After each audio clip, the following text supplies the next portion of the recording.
I'm doing this video response because a message I sent to Sardonic may have played a role in triggering his video, and I wanted to clarify the point that I made to him in that message.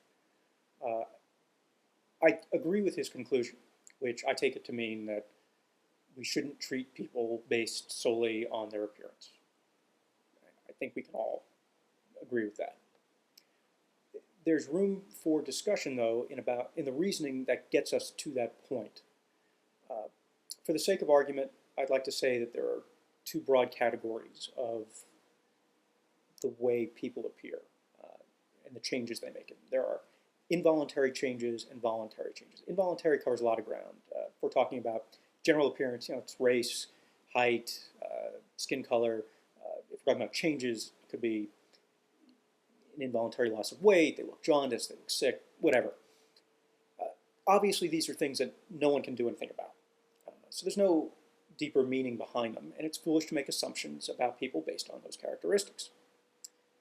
Voluntary changes are a little trickier, and for these I mean things like clothing people choose to wear, hairstyle, tattoos, things like that.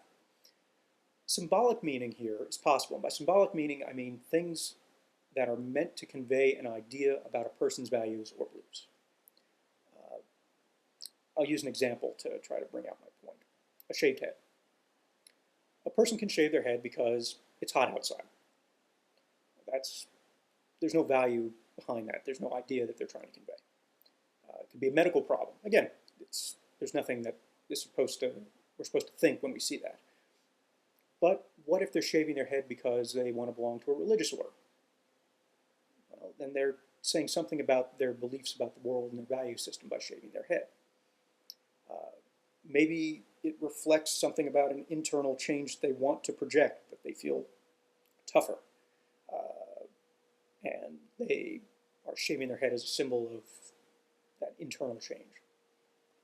The point here is that we don't know. It requires thought and analysis to come to a conclusion about what a person's intent is with some kind of a change in appearance.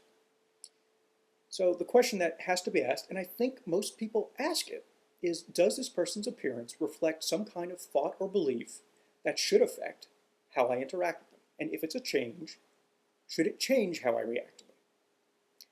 That's materially different from a flat denial that a person's appearance shouldn't ever be the basis for determining how to treat them. The difference is in acknowledging that there are ways people choose to appear to the world that reflect their beliefs. So, in effect, we're not reacting to their appearance, but to what we think their beliefs or change in beliefs are. How we react to their ideas as we understand them is up to us. Personally, I think civil society is based on giving people as much room for ideas that we disagree with as possible. It's easy to give people room for ideas we agree with.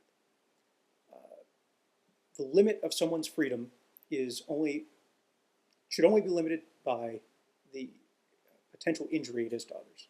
Your freedom extends to the tip of my nose. That said, let's not deny that appearance is a cue for understanding someone's beliefs.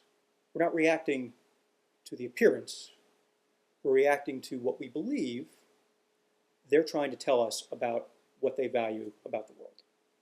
Thank you.